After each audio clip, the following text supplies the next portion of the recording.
Inside Story Uganda, real source of political updates. Nsereko, yes, njagala tudde wali. Ekisooka nga sinnaddayo mbadde nnyina kyendaba.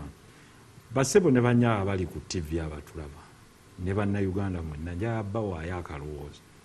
Bw'okubiranga omuntu essimu n'atagikwata n'agituga emirundi esatu, essimu eriko akapeesa ka message. Akapeesa kaki? Ka message. Message kitegeeza weereza akabaluwa oba teeka mu buwandiike ky'obadde ogamba. Naye bannayuganda alina omuze akuba bukubi yerowooza bwerowooza nakkubira. Kati kungu bw'aba ali ku ttooyi. N'omukubira emirundi egyo gyonna. What happens? Waliwo akutabudde? Tokuba simu n'ogikubirira mirundi 10. Omufuula biza. Send a message. Teekako nti ssebo mukama wange ndi wano. Oba ngenda kuddira kuba eyiyo tebalibwa mu ssimu ziyitawo buyisi. Yes, tuddeyo. Waliwo n'omulala kubira na gawu ntegedde eyange teriiko TV nti ekulaga ekifaananyi bw'okuba nti gundi. So tuyigirize abaana baffe okuba polite, tumanyi tekinologi ono yatusangayo. Sooka oweereze muntu message omugaye nti honorable mbadde nsaba kufuna time onkubireko oba nkukubireko. Osobola okumpaayo kadde ne tunyumyamuko. Si kuloota. So ku nsonga eno gye mbadde nkuleetera nti critical analysis of what builds momentum. Bassebo ne banyaba abampuliriza zino analysis zendi mukola is the broad analysis etuleeta ku climax y'akalu. Nti factors eziraga ani aneeyongerako. Kati mbadde nkulaga Museveni's strong points but also shortcomings. Nga mu shortcomings zayina bwebeera pendulum kale bwebeera weight tezigira bweziti teziwunzika gitiutinga. Nti 2021 yayina covid ng'amuvugira ku disadvantage. Olwaleero tamuyina. Taliwo. Handling air police of political opponents was terrible in 2021. Era mwenna mwakiraba beating up this and this brutality. So the question, Luli, over 100 to 200 people died in the other election. That mistake, they have not afforded it. This time. Ekyo kiddayo kugamba ki nti never underestimate the capacity eya General Muhoozi. Yes, he's at the top of the military. Never underestimate. His capacity. One, he instilled fear. N'abagamba bano nti abagenda obbakuuma BSFC ne bakuweereza owa poliisi. Kakati gw'osobola obbawula oba si BSFC. Atobawula otya. Okulagirako nti kyamangu bakolerawo ne kikola. Bobu Njagi ne babase akwasa 8. Strong intelligence. Kakati ono agamba we basenedde Bobu Njagi aliko kamera. Oba mmwe mwagala okwekalakaasa. Mwekalakaase. So at the end of the day, kikyagezaako kulaga nti there are two preparations. The failure of repeating the mistakes that gave popularity to Bobi Wine as an individual. Luli mukubira eruuka wawa kubanga luli message yali agamba baŋŋaanya okubalaala ennene kuba tebalina bantu. Kuba ye Museveni talina ki. Kakati Museveni comes back with a response. Buli laale gyakuba ekubyamu eyiye emirundi 5. Akulaga nnyina abantu naawe genda mu bantu. Meaning kiri ekifaananyi ekyapaintingibwa. Kakati abantu baddamu emabega yaawo bayina naye n'oli abayina. Mwenna mubalina. Kakati saniiko balance. Kakati emboozi nedda. Abawa t-shirt, abawa muwogo, aleeta abaana basomero. Omwana w'essomero mulonzi yo very very naive. Aboogera ebyo bali naive. Nnyo. Laale tebagambangako nti ajja abeere mukulu yekka. N'abaana bayizi. Kwababo tubapimira ku kinti si mwana wa ssomero. But you see, voters register eriko abaana b'essomero 4 million. kakati ate ogamba otyo Tebajja. nditaleeta abaana b'essomero mutwe ate balina ossabamu akalulu so muvudde mu naawe wandibadde ogamba ssebo ne banyawo bwentuuka mu kifo bedimasta muggulewo amaki amasomero abaana bajje. tomuwa complaint on advantage. Thank you. Waliwo natulaba kadde kagenzi honorable. Agambye I am Mustafa from Kamocha. Yes. Honorable Nsereko spot on. Sugar cane growers cooperative members have signed an MOU to supply cassava with Dr. Matthias Magola, the ED, the Biofarmer Limited, who have actually constructed a starch plant and fertilizer manufacturing facility or factory. This means they are going to abandon sugarcane growing and grow cassava. This factory is employing over 25,000 people in Busoga sub-region. Dry cassava oyo avaako powder gwe bakola okuyunga mu mpeke ozigatte ewamu. Sagamba oli mutuufu ku kyoyogedde. Anti kubanga ebyaffe biri well research, statistics and data. Kyova olaba nti eno program tusobola ogikolera ennaku 8 nga twogera bwogezi ku bino. It is comparative. Buli bw'oteekawo factories kitegeeza production yeno yeeyongera to feed raw materials. Kakati ono bw'aleeta factory producing pharmaceuticals kitegeeza ajja kwetaaga obuwunga obwo buva mu ki dried refined cassava powder concentrate eyo gye bajjamu ne bakozesa mu kukola empeke ez'eddagala. Soya bean obuwunga bwayo is a big component n'ebirala ebigenderako. Kakati bw'omala okukitegeera nti amongst the biggest imports ensi ze zikola nga zizikola both with the air and the sea is pharmaceuticals. One of the leading export of pharmaceuticals is Italy, United States, France, India.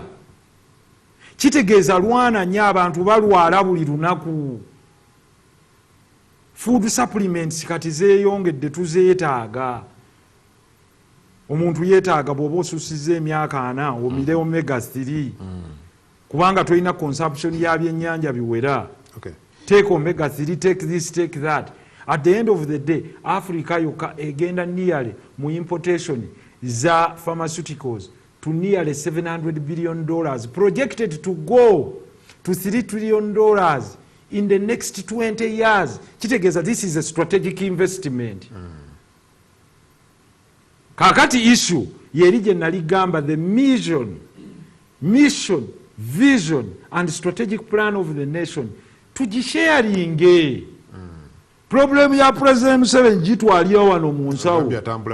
Ayina aka briefcase ke kajjayo n'asomamu mu mission n'agamba nti kati ddagala lyangatto. Gitwanjululize ffenna tubeere nayo. It's not late. However, mistake NUP gye yakola ye kasajja fuba. Kino chest thumping nti feffeka nkunnyonnyodde ensonga nti just a year ago Nalukola's by election in Kawempe, Lukwago goes out of the way n'agamba yadde tuli ba PPP bonna bassemuju, they going to hold the hand of Nalukola nti please abantu baffe wano olw'okuba twetaaga opposition eyawamu Nalukola ono mumuleete. Nalukola n'akuba enduulu. Now Nalukola is saying basebo ne banyawo ab'Ekawempe Lukwago eyandeeta mu musaleko ensingo akutte ekitala agamba. Don't you think kyali kisoboka Lukwago okubaawo ne tunyumya naye bunyumya ne tumumanaginga nti please bwe bibanga ne bino nga nze bwe nagamba tewabaawo ensonga ng'eyaamu mutuule mwogere muli ba Luganda teri kitasoboka tukitereeze tukole ffenna tukolere ekibuga ekirungi. If there is any mistake tugirectifying. Lukwago ayina ebirungi ebibye bali mweza ayina ebirungi ebibye nabyo bingi.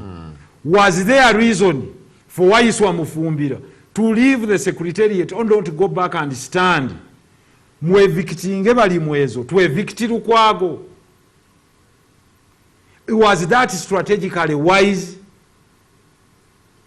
We know yes competition buli wamwe ino kugendawo ne competition nga mutya ne debate kukaluka Nalukola bakola debate Ekavule. Why the new Nalukola had the age kuba agenda okuvuganya nabo to sanitize his card ne bamuwa debate ne bakapere buli omu bagenda okufuluma mu debate ng'agabannange Nalukola kati baawoza nti atwagala tusindi kwolwo bo buli formula bagikyusa kwolwo ku kya Nalukola baga asigula awundi yokka naye twabadde twagala debatinga era ne tuteekawo ki kaakati NBS ebagamba buli kifo kye mwalonda mukireete wano gurawundi oba agirina tebagirinaako buzibu tukakase nti ono kubanga agenda mu palamenti kola ki kuteesa ku debatinga mutuwe ku bantu bammwe tulabe oba basobola okudebatinga lwaki Rubongo yatatya in fact there was your debate kusawa ye lwaki kuba is confident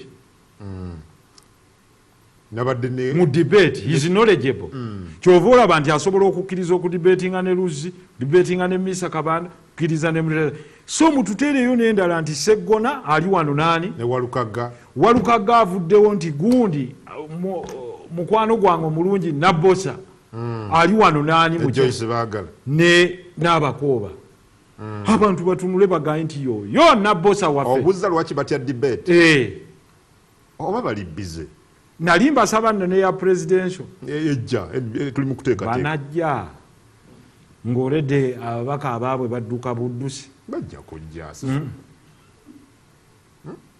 sikakasa nti Bobi Wine bwanajja ajja kuba nsapurayizi nze nti Bobi Wine atuule mu debate ne Museveni tokiraba nga kisobola Allah ne tuli mu kuteekateeka kati bajja kujja mbuuza batandise kisoboka nkuwa example tunuulira Museveni mu geopolitics foreign affairs post 2021 na hostinga namu nanalayindi ki government n'agijjawo eyo aba afuluma naamu ati n'aleeta Pan African Conference n'agituuza wano eza technology ezaki olwaleero bw'otunulira ratings ze ku foreign Mungu n'amusaasira n'aleeta atuuzaawo Trump yabaga temunyumiza lwabishiwa mu abava ebweru solve your issues America teriiwo to solve issues of other countries n'akulaga nti ate n'abajja wano mu nsi ye nga tebalina visa bakufuluma Uganda nega sebo tubadde tuwalaze empaka naye abatuwe batuleetere naga ogonze nti febyewa kakati n'akulaga nti America eyali under Biden yali ewoza nnyo nti eri interested mu politics z'ensi endala walabyeyo zi interview za CNN zaalazeewo kuba baamaze okikakasa nti eyo tekyali kalulu kagenda kukyusa aliko tumaliriza nze Adam Kongo Haji Muhammad Nsereko bwetyo tubadde nayo olunaku olwaleero kintu kya debate kinsigaddemu ogenti ababaka baabwe batya okujja mu debate kakati pulezidenti waabwe waanajjira gw'okiraba batudde wali munyagwa mugaati gwa bata mugisha muntu oteekewo Bobi Wine ne miliyoni 3 ze yabadde azze nazo addayo na mitwalo 2 mugisa muntu nandala mafaabi bamuteeka ku economy siri pessimistic njogera kyamazima golooza nti lolooza lwaki siga nti Muwanga Kivumbi bwe yandize ne bwe yandibadde presidential debate agisobola Muwanga Kivumbi kyova olaba tagitya era jjo nabadde ne wano kusanyuka kubanga amamba omuteekateeka debate balina abaavuza ati debate level abakola ki abaavuza naye oli sure omugambe sisemo nzikiriza naye tubadde tusaba tutegeke ye Butambala tutegeke neya Busiro on the same day. What happens? Tajja kujja ajja kugamba ebya Busiro kanzireyo nebuuze ekitebe simanyi kiki kigano bwebe ya Butambala esoboka neya Busiro neya Mitiyana ate by the Walukagga is knowledgeable. He is simutwala as a novice. Walukagga is knowledgeable. But why do you, if he's knowledgeable, why do you think bajja kutya kujja mu debate?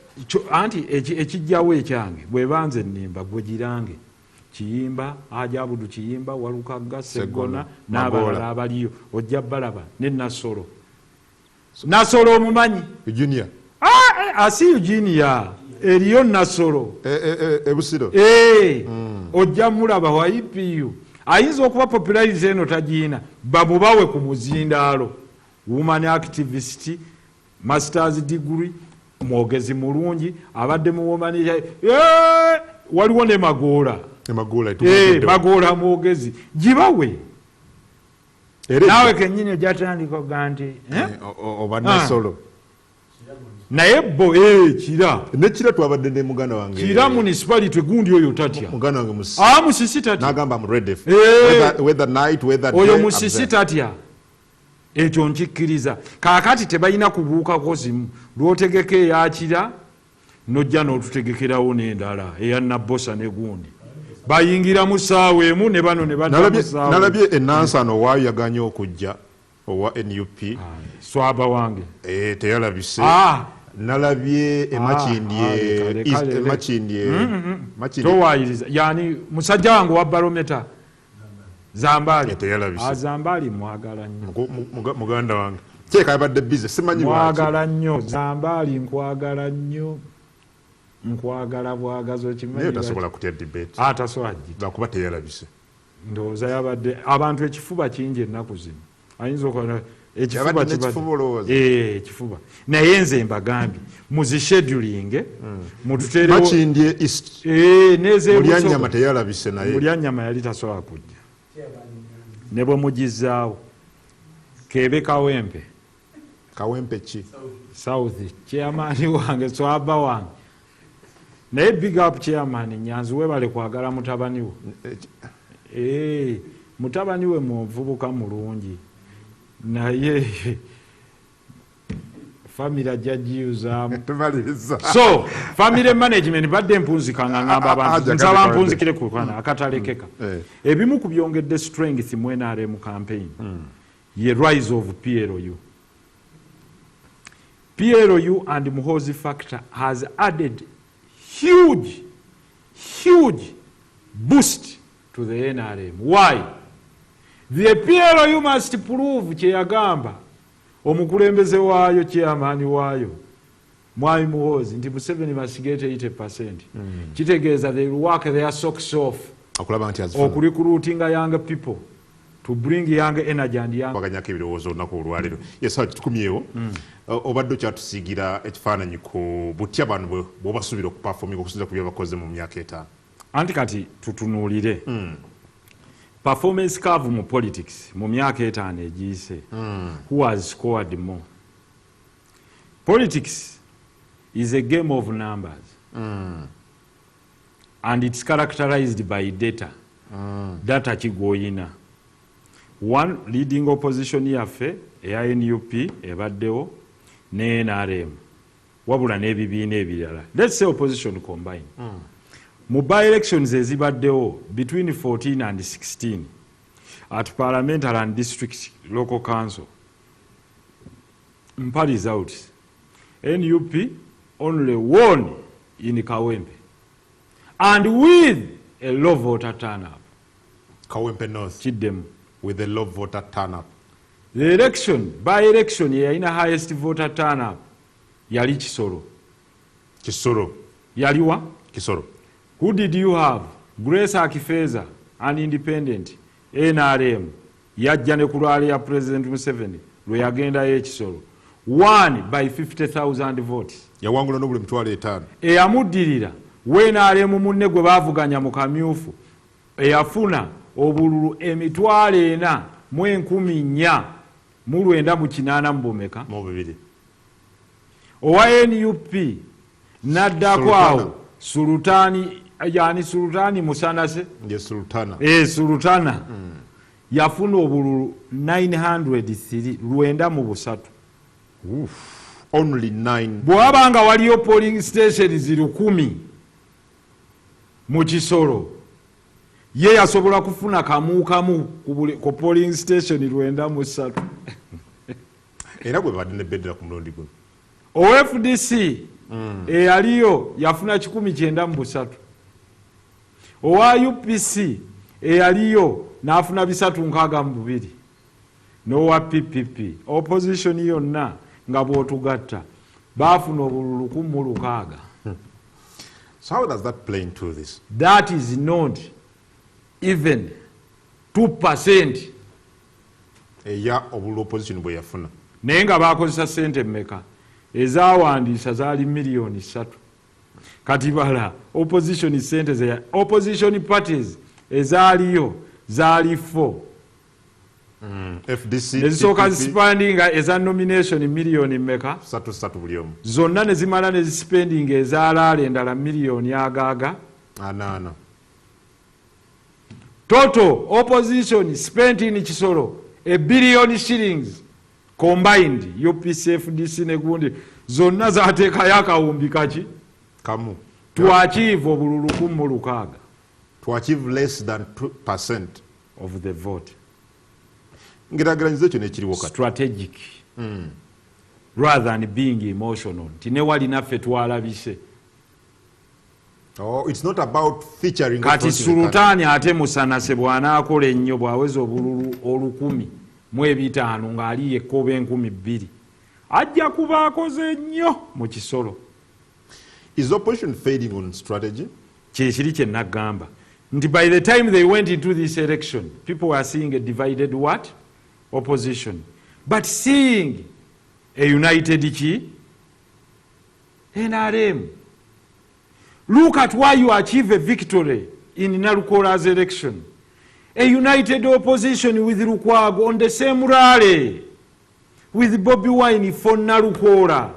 Now Narukola is standing on a rally saying Lukwago gwefa. Kulooza abantu bawulira batya nti gwe Narukola tofumiitiriza nti mu bbanga tono nnyo gwe ng'oli mu bwetaavu.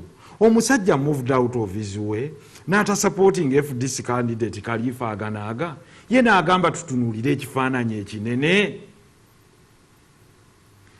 n'agamba nti Nalukola looya muwaako obujulizi memba munnaffe mu umulasi akoze bwati ne bwati aweereza bulungi era tunaayimirira naye tumuwanisa omukono bassebo ne bannyabo. You've not even taken a year. Ate gwe Nalukola ositusoga Lukwago ffe oli mubi nnyo tuleese omulungi gwe genda. Abantu bo bawulira batya ababalaba Bubi kyekyo lwaki mu region eno tulina ekigambo kye bayita trust issues. Omukwano munna abaddewo ku lulwo. it cannot be all about the party. Parties are vehicles zetukozesa. Good is good.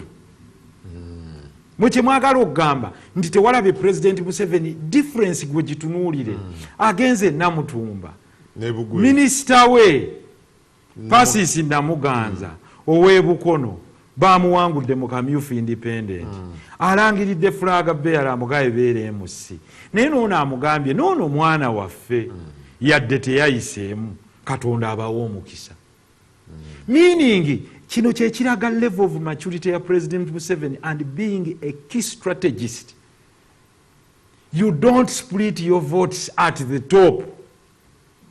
You accommodate everyone below. Kubanga President Museveni bw'akulaga ganze ndi Nairo nyingi za buli tributary ereeta amazi kyova olaba gwe ne bwonyiiga yakulaga nti nze nfunye Beatrice anywa bw'amala okudismantlinga FDC olwaleero yonna kitugumu eyogera ki exactly. This man is a military planner. Atuula bwati nagamba 1 2 3 4 abala push this abala ebyobufuzi bye. Yes. Nimbo mukolera kusanya kakati ng'ogyeko mistakes ezimu eza muganda wange Lukwago but it's still good. Just that olumu bwarantinga he goes so personal. That is good. Yes. Don't go so personal. Sigala wano ku elevated level. Beera kyobadde oddambula eno neno because Kampala ly'emmira y'eggwanga lyonna buli omu ali wano. You should be seen as a symbol, a reunifying factor. Nga bwe wali okola nti Basegirinya basibe ne Basewanyana Lukwago went Zaake Musibe Lukwago is there.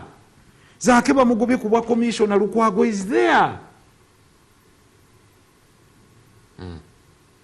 Nalukola is in a by-election, Lukwago is there. Then in Nalukola, just a yard down the road, ate oyamba doga salamu alaikum ono mumujeko ensingo. Sagala kumulabako wano. Ndi basewo ne bannyabo bwe muba muyina ejjambiya mujjeyo esinga okuwagala Lukwago mutemeteme ensinga ekole ki? Yaliwo ku lulwo. Weerabidde mangu. Laale yali Wambogo. Amulaba. Lukwago waali, Namboze waali. Kyova olaba nti eyo campaign yawa glimpse of hope. That is why in Kenya, before every election, bakola coalitions. Era abantu kwe kubeera nga balinga balabika bagenda kwegatta. Kuba omuntu akubuuza drive kyenzizaayo ku ballot paper. Beegasse. Bacha bongedde kwetemaatemamu. Kakati abajja luli mu kisinde mwenaje okujja okulonda tebakyadda.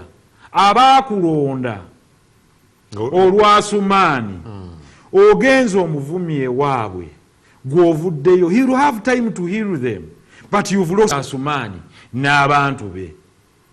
Segona, however few, you've lost his people. Mpuuga, however few, you've lost his people.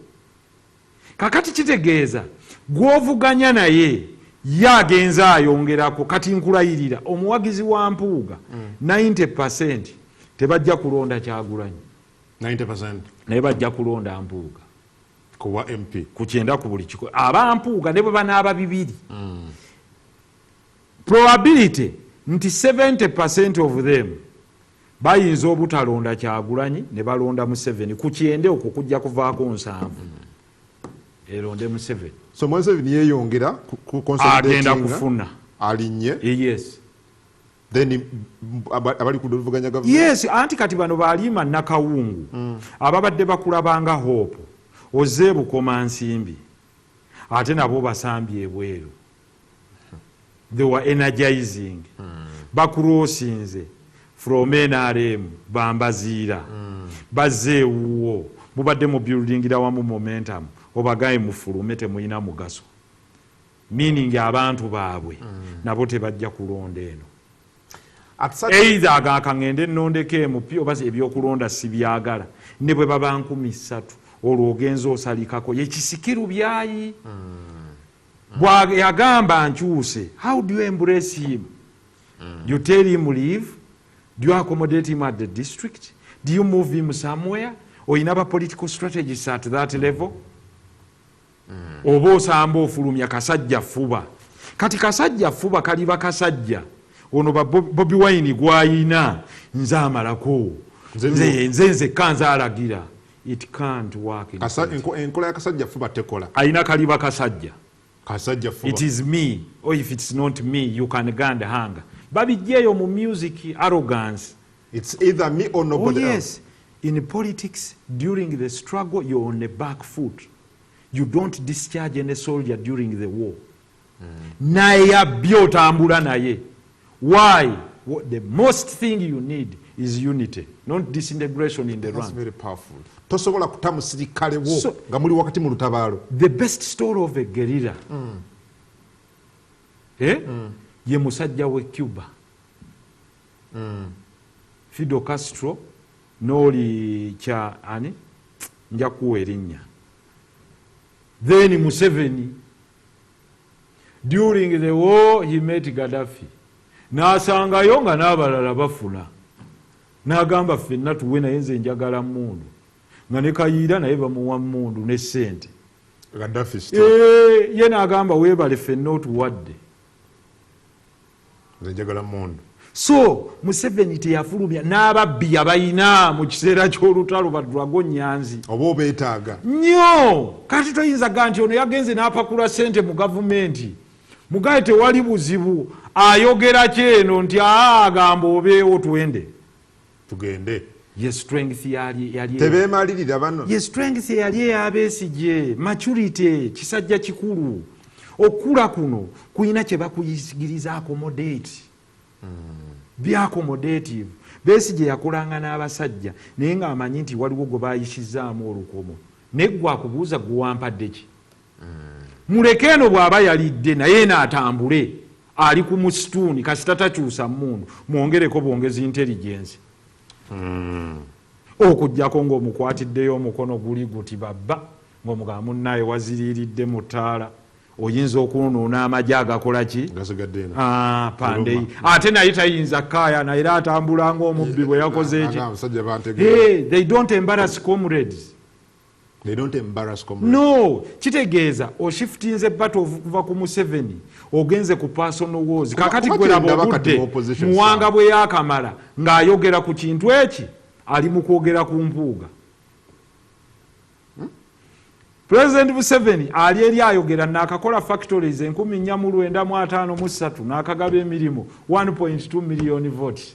Opposition eri eno mpuuga yalya gundi yalya era mu mujje eyo banaagenda ddi okuingeejinga Honorable Amokati ye naye ajja mu parliament.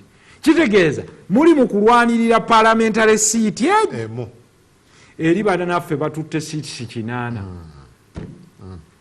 Andaba kati bali mu kwevuma Bobi ennyini na eyo kati yero focus eringa ekifirizo kuba yerolo ya knowledgeable leader na selectinga Sale General Sale ali ni charge of ki political economic doctrine n'atuusa okuterawo ekigambo nti there are two things, there is Musevenomics ne Musevenolics politics.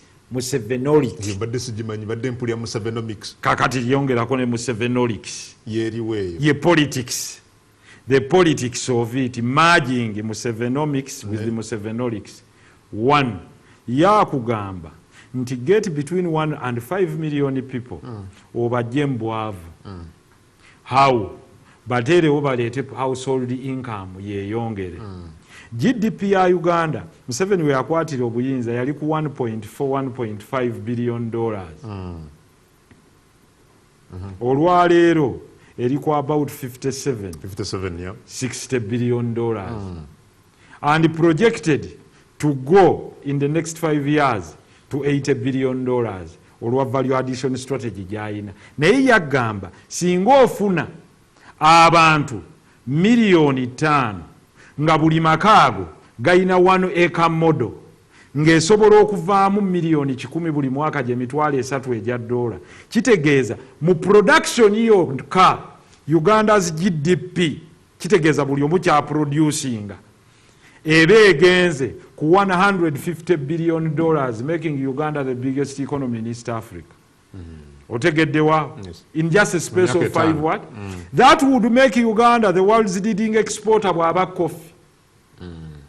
That would make Uganda the world's leading exporter bw'anaaba ya simu. That would make Uganda bw'anaaba nga mugrowing nga bw'ogamba nti avocado gundi enkoko ez'amagi produce of animal feeds n'ebirala. Meaning Uganda ejja kubeera ne ng'eyeetaaga surplus employment otandika okufuna migrant workers from neighboring countries. Olwaleero njagala ombuulire abapakasa ab'okulima bavaawa Congo, Burundi. Why? Kikulaga nti eri ng'oggyeko okuba sente entono but labor is available. Kakati Musevenomics yagamba kandeyinge foundation by building people babeere economically empowered and building a strong military. Yeyo strength yensi weeva. Ye kyagamba nti kati nzijja wano ngezaako kusiigira achievement nti ono bw'akwata Sale n'amushouldaringira burden eyo 2 n'amugirawo opposition yeno gye wandigambye nti obukuubagano both internally n'obwandivuddewo ebweru, existential threats internally, existential threats outside, he contains the opposition on his behalf. Kyekiri kye nakubuuza nti bwe bakubuuza ani asinga okugaba. Tu investor bw'abajja wano alaba minister wa investment banoonyani genocide. Why? Tasaba nguzi. 2, it's a direct appointment eri omukulu. 3, he's focused on industrialization. Kitegeeza ono amaze okuprovingira fact nti nze progress curve gyendiko akulaze nti in the last 5 years ntaddewo factories 600 what? Factories. Nyongeddeko amasanyalaze megawatts bweziti ntambuza amasanyalaze bwekati pipe to water bwe. Unfortunately anti yenyonyolera yekka why ye President Museveni problem gye yafuna. One is the only vision bearer. Vision atambula nayo. President Museveni. Munkofi wanowe. Vision eri mutwe gwe. Yukwaniri yagamba nti for as long as the vision is not shared by the nationals, you have a political clashback. Kubanga otambula nabo naye nga tebamanyi gye kukola ki. Meaning tasobola ku identifying achievement. Era akubuuza otukoledde ki. Watotambudde naye. Yes, tomulaze. Kakati bano bonna kyegambye nti President Museveni the biggest misservice gyafunye is to move with the tenants nga 80% of them look at themselves nga abanoonya emirimu. Si abanoonya okusavinga eggwanga kyekiri kyegambye. That's why you see the only difference. Nti atandise okujja mu institutions ewatali democratic to create stability mu institutions nga zino immigration yatwalayo baki damu nti bamagye era gye bali. Why? Omwamagye bwali enguzi bamutwala mu kooti ya bulijjo bamutwalawa kooti ya magye kyova olaba immigration edduka etambula nira amagye kyova olaba ebintu bikola ki. Omuyizi waffe mu kibiina mwali okutte pen kutte pen olupapula naye n'abatulaba nabakutte pen olupapula. Abali eyo mwenna mbeebaza okubeera nga mwekuumira ku mutindo ne ku programu yaffe eno mwenna abasalamu clips ne muzitambuza. That is good.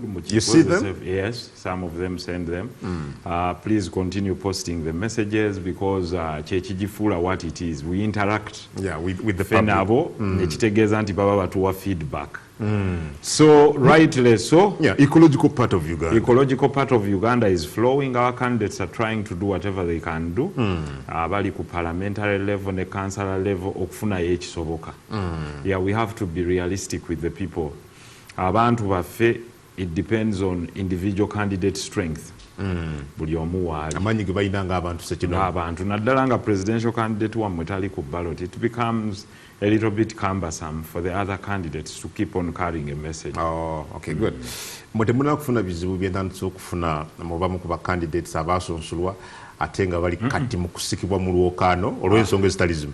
Ojjukira nagamba nti abasajja bajjanga oli nagamba nti abampeeyo miliyoni 3 za kwewandiisa ne muga gwe talina yadde miliyoni 3 za kwewandiisa okimye eki najjawa ssente zinoonya akalulu.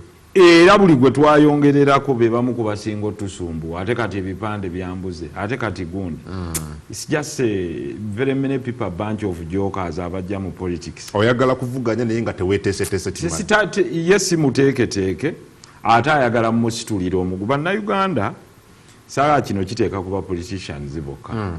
Be bantu ayagala omwoleze, omugololere, omwambaze, omwambule, oddemu omwoleze. Nga ye olwakoze eki ate aleke nakugamba nti thank you. I'm telling you. Aleke nakusiima. Kwegamba endemically kati society erina problem gyefunye Adam. Era waliwo yabadde ambuuza nti honorable Uganda enguzi esobola okuggwamu ne mugaa tekisoboka. Not at the moment. Naŋŋamba lwaki. Ojjukira bwe twayogera ku kyalikwani y'okunguzi Singapore. N'okiteekawo nti buli agaba enguzi ne gwe bagiwadde baakuttibwa bannayuganda ate tebakulonda. Tegeeza enguzi bo bagifunamu.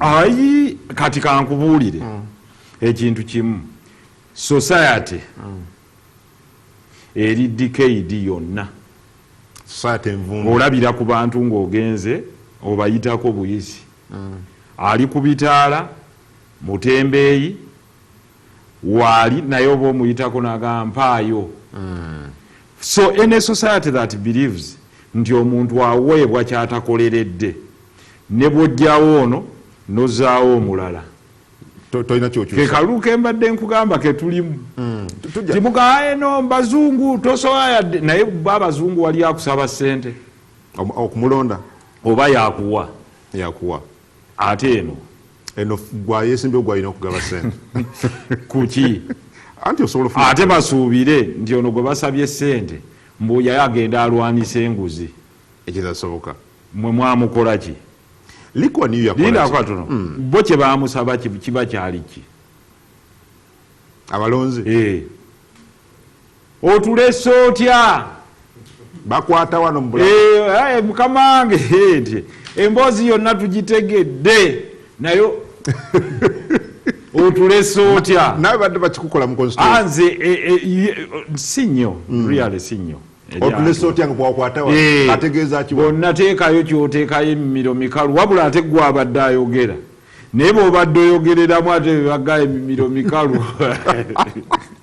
Nga tuli bubi. So at the end of the day, my brother Adam Kungu, abantu baffe ne be balonda bonna bava mu society eri corrupt.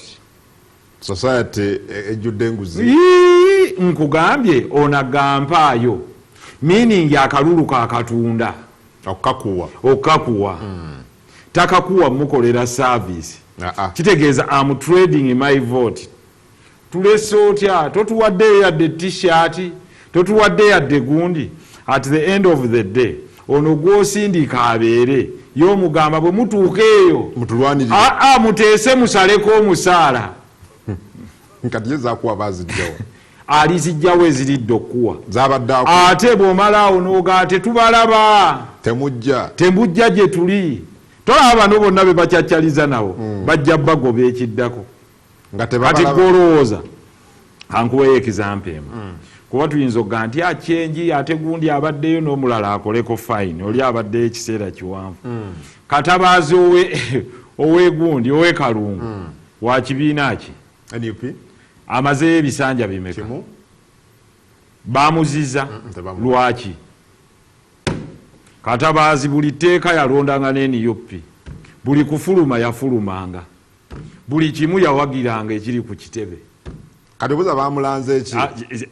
Kubanga buganti Damu ekigambo ekyo. Katabaazi ali ekalungu. Owa NUP.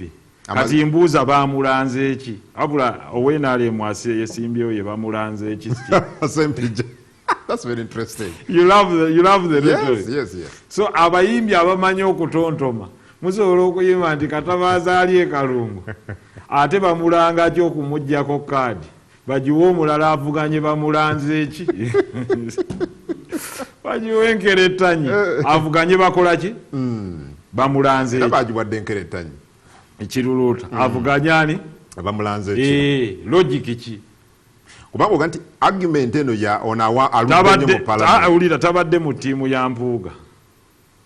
Tuddemu gy'abadde nti abadde alwanisa bali. Abadde nabo yawaayo. Namulaba kuze emmotoka ye yasooka n'okutwalayo ekyo kyo nkijjukira vividire. Kuba tusamba naye mu ttiimu y'omupiira eya parliament. Buli kintu ekibaayo ku Nuupu nga gaasijja na kujja mu nsonga waliyo ensonga kuki? Sabadde muwulize eri ekibiina mu mbeera zonna. Asante ya gundi.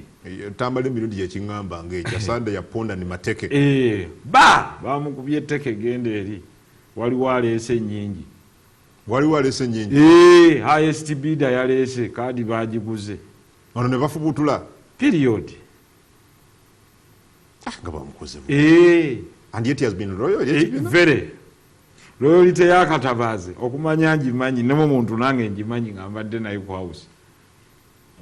Kuba argument ya oludde mu parliament onoteriiwo tekola kuba yakajja kisanja kimu. Era singa obuuza kiruluuta nti kiruluuta kituufu olaajana nti Ssempijja aluddeyo naye si yaliyo kati. Abaliyo Katabaazi. Myaka ena. Ate ogamba nti oli Ssempijja musajja mukulu aluddeyo. Correct. Aluddeyo naye si yabaddeyo.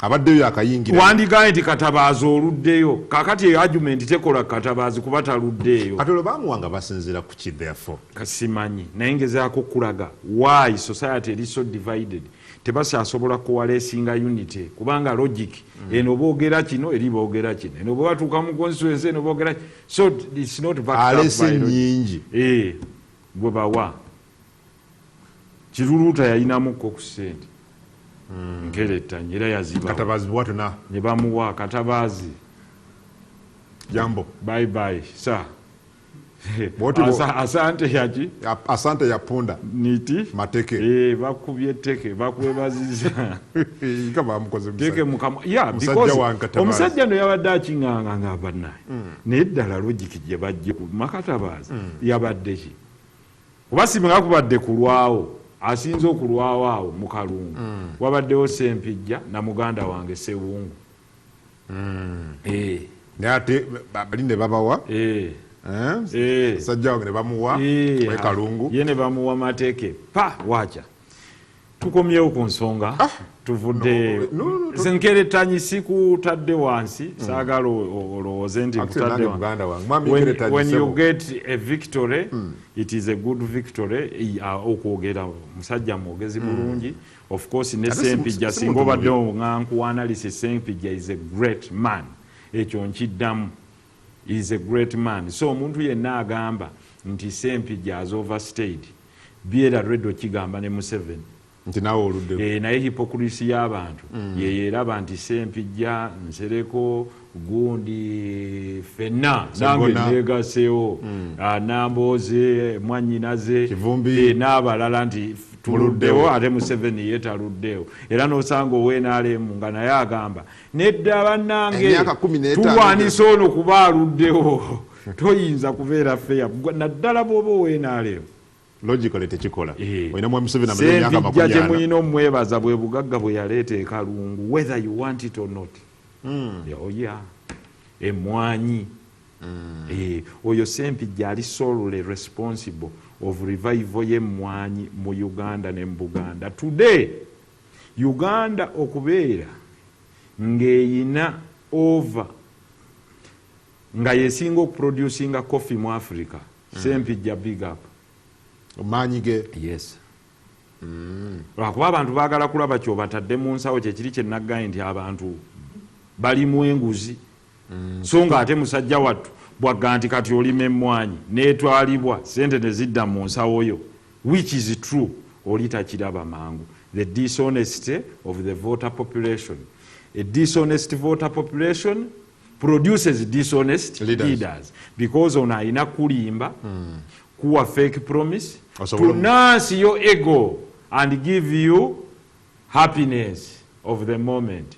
Socrates agamba, Socrates omumanyi philosopher, yaga there is nowhere in the future where democracy will bring development. Tewali kasera kona maaso munsi nga democracy wajje kuleta enkulaakulana tekisoboka. N'agamba mu bigambo bye nti when the majority of fools come together they vote a fellow fool.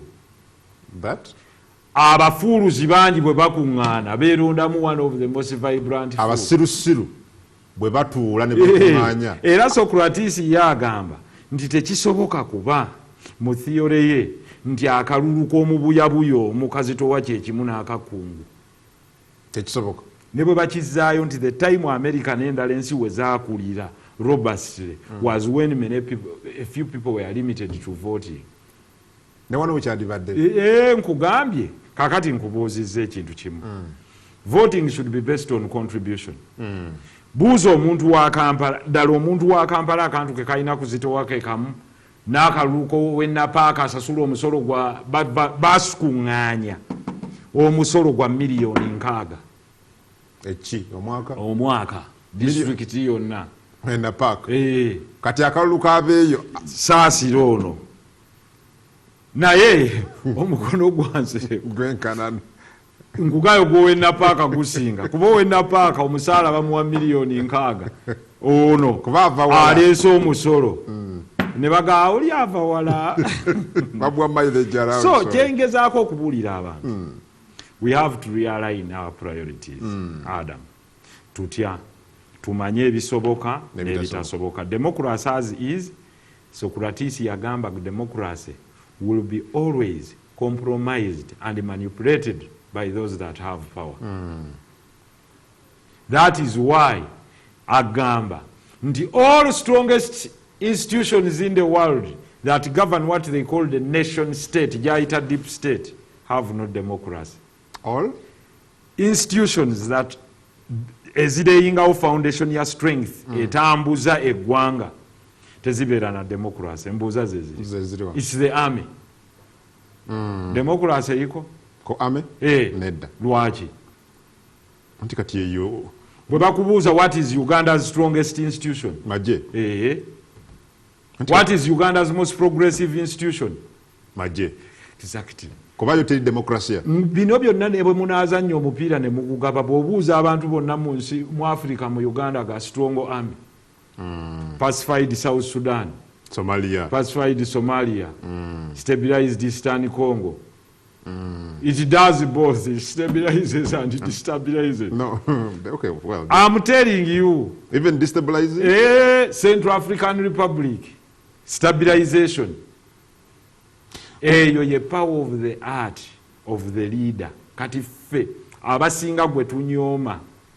Normally bannayuganda olw'akanyomerero banyooma capacity y'omuntu nga President Museveni. Munnange omaze okirabako nti in the last 40 years zareyininze mu Uganda naddala since year 2000 he has kept his enemies at arm's length. How? Entala azirwanira outside the borders of Uganda. It's one of the greatest arts of war by a general. Tokkiriza lutalo kusembera wano. America erwanira Iraq. Era ng'oyagala okukakasa nti nkambwe bwe tambuza akasaale ne bwe kaba kava Venezuela akatwale egenda kukubira Maduro emuggyeko.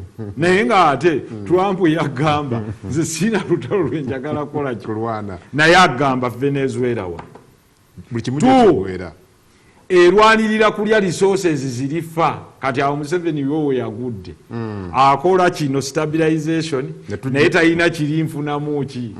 Era tuza twakyogera ku for example tugenze DR Congo.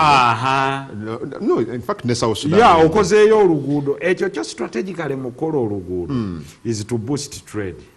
Kakati gwe ina kyotalaba ne tutwala ki anti President Museveni ateeka pressure ku Congo kuba buli reba aliyo nkukolera oluguudo. Namba 2, Uganda bweba leading export yayo kati one of the leading exports is gold. Kakati toyinza kubuuza yavuddewa.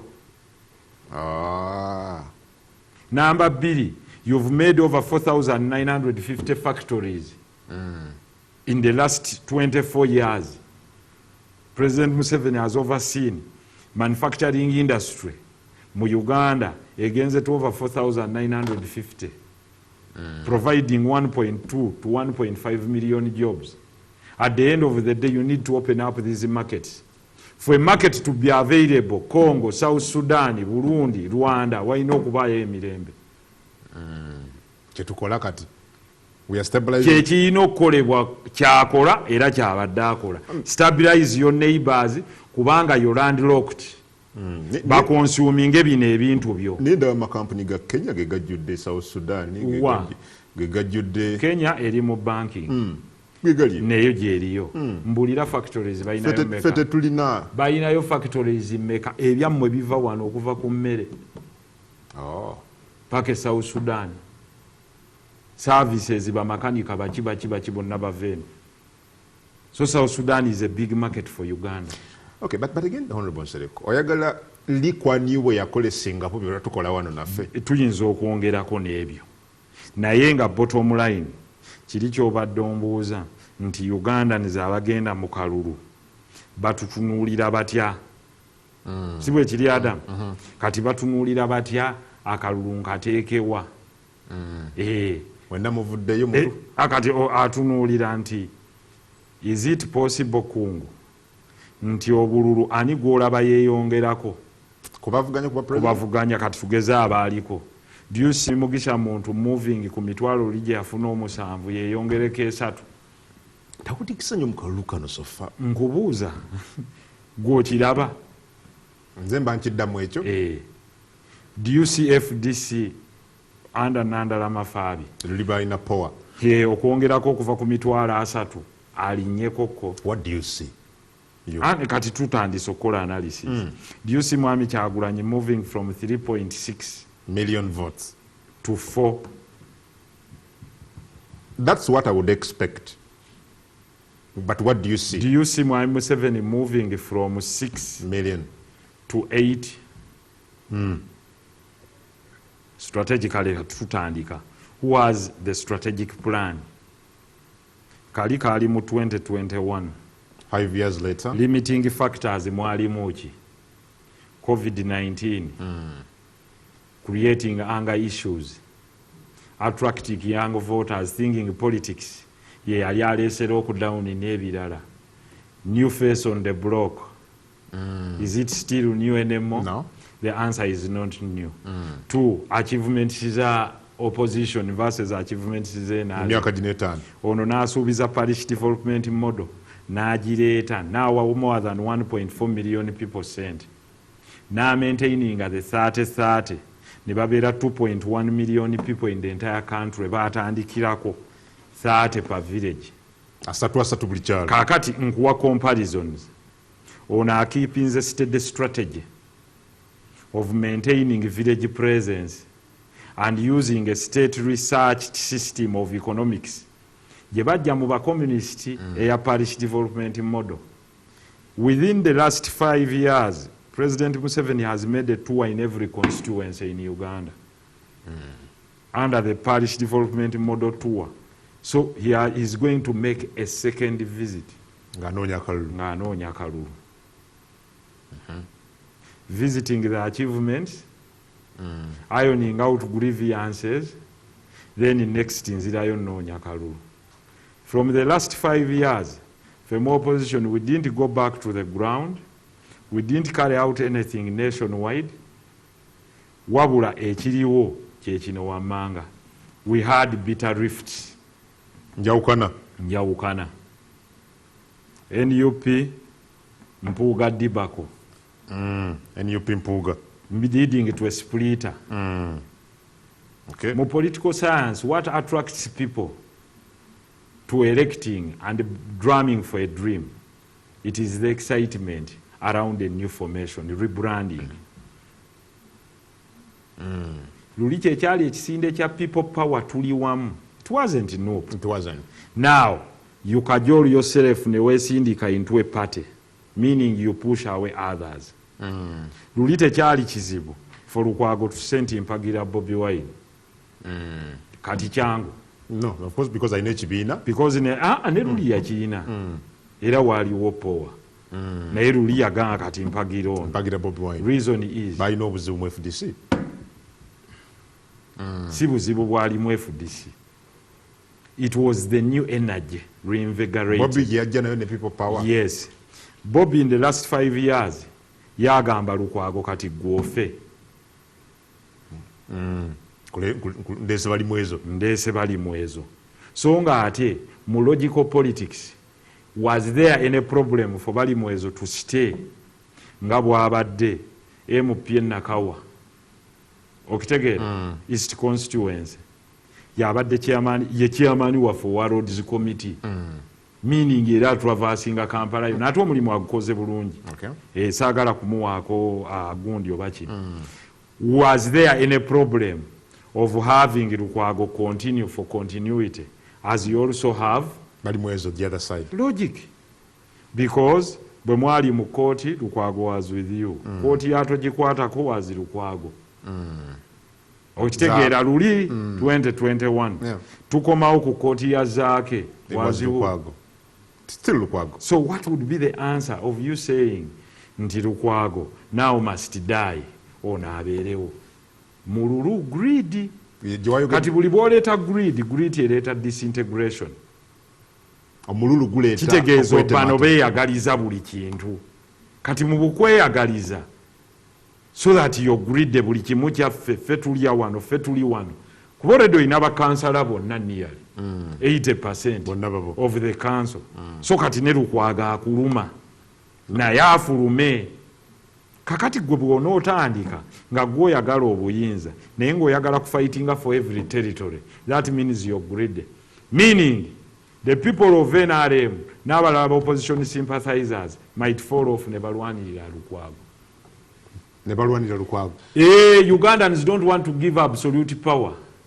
Golooza lwaki Kampala voting opposition to check Museveni. Naye ng'omulonzi y'omu yalondedde Kampala bw'omugamba wakubidde ku b'omukyala ab'omukyalo boka balonde omusajja. Kwagala kubalance. Kakati nkulaga nti Museveni moves on to coalesce all parties, bring them together.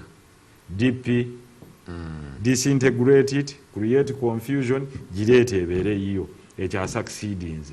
UPC Akena ayogera ng'alinga ayogera oludikya omukyala gwasula naye mu kitanda wa UPC ate minister mu government.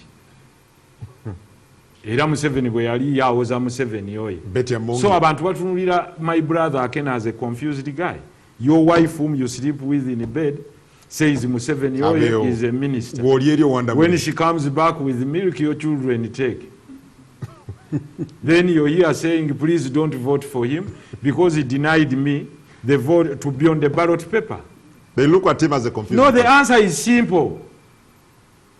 You have a wife serving in his cabinet, meaning you have no secret at home. Where does this swear allegiance? Nowhere. Allegiance. The loyalty. Ajipeyinga wani mukyala Akena. Nyini kumulonda mwe Museveni. Logic. Kakati Akena gw'ojja otya n'otandika okusiriwaza abantu. Ndiyenze tebantadde ku ballot okole ki? Baba wadda. Baba wadda. Mulya. Bali mukulya already. Nnyo. Sente za ministry ya agenda yonna bazirya ne mukyala we. Ate ali eno ayogera. Please. Bangano kunte. My brother Akena, I love him so much. But as a brother, I don't want to, because I like you so much. Stop shouting. Nyamaza. The reason is, if you say Lango is yours, which is okay, historically, then you're consenting that everywhere Museveni has been operating will become horses. Therefore, Museveni is doing the right thing of trying to show you, and that is what strong leaders show, that it's okay, go on head on.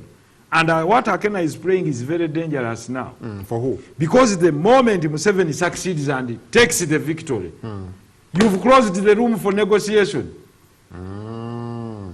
Agaddewo. Ate nga kwabadde aliira. Kakati luggalewo, Museveni awangule, akole bulungi n'erango, ne mukazi wa musuule muli enfuufu. Toli mu parliament, neno toliyo. N'omukyala ekifo akifiiriddwa. Therefore, Akena's most safe card is to lie low like an envelope now. Asirike. And run UPC. Tawanda muli. Yes. Kuba abafiiriza. Ngezaako kulaga nti Museveni has succeeded in putting fights internally. Oyo gwe bayita strong intelligence gorilla. Abatabula. Guerrilla. Ayina creating a confusion mu buli mulaba amulwanisa. Kati Akena bw'aba musajja agenda agambe, ladies and gentlemen, since we don't support President Museveni, even my wife that is serving President Museveni, don't vote for her. Why? If Akena so consents that Museveni is Satan, then how can he say that Satan's agent, who is his wife, is good to serve as an MPN minister? The two are contradicting. The two are contradictory. So Akena should swallow a humble pie and move to Iyala, East African Legislative Assembly, if they are to even remain with part of the pie. Therefore, if you're comparing the strategic planning of Museveni versus where we are now, the opposition as we are at our weakest. opposition. We are at our weakest. The only advantage we have is that the NRM is full of all the greedy people as well, who are mindful of money and not the strategic plan. Omuntu yekka akonvinsingibwa okukolera NRM diligently amongst others nsobola okumenyerayo omuntu omu ye Genosale. Nga si sente. Ate Genosale sente azigaba ne zimugwako. So abalala bakolera Genosale ya shoulderinga burden ya administration inajjako Museveni omugugu. Meaning the most needed person Museveni gwe yeetaaga in his administration bano ba technocrats bonna asobola n'obaggalawo is Genosale. Kuba ye talinamu kintu kyonna nti nzibe. His role is to support his brother addukanye eggwanga. Meaning ye ne bw'omuvuma aseka busesi. Kakati can swallow the humble pie. Museveni's management of his family in politics. Atya nti he has given them perfect deployments and distanced them from where they would be viewed as greedy. Singa obuuza bannayuganda bonna nti mutubuulira ani asinga okugaba mu Uganda baddamu ani? Bajja kugamba Genosale. Nalaba abantu baddukiranga engo bamusaba bajja kuddamu nti ani? Genosale. He takes the burden off the shoulders of his brother. Yeetiko omusalaba. Muganda gwe yali badde to resolve internal conflicts eziri small. Gundi ne gundi balwana ku secretariat ne ministry bonna baddukirawo. Genosale. Who handles the problems of the war veterans? This government was brought into power by the NRA. Kitegeeza ina historical mission. So if there are disagreements, bano abayimirizaawo gye bayita nation state, which is the army, who is the arbiter? Still him. One, dayo mu history ow'amangu bajjeno Moses Ali, genda ku nsonga y'abajjeno Sejjusa, genda ku nsonga y'abakano Mande bano bonna abakomyewo n'abalala Lulanga. Buli omu bwaddayo agamba when I talked again to Genosale ne mmala ne nkolaki kuba abajjukiza nti historical mission.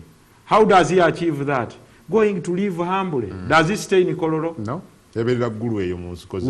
Does he stay in a fancy house?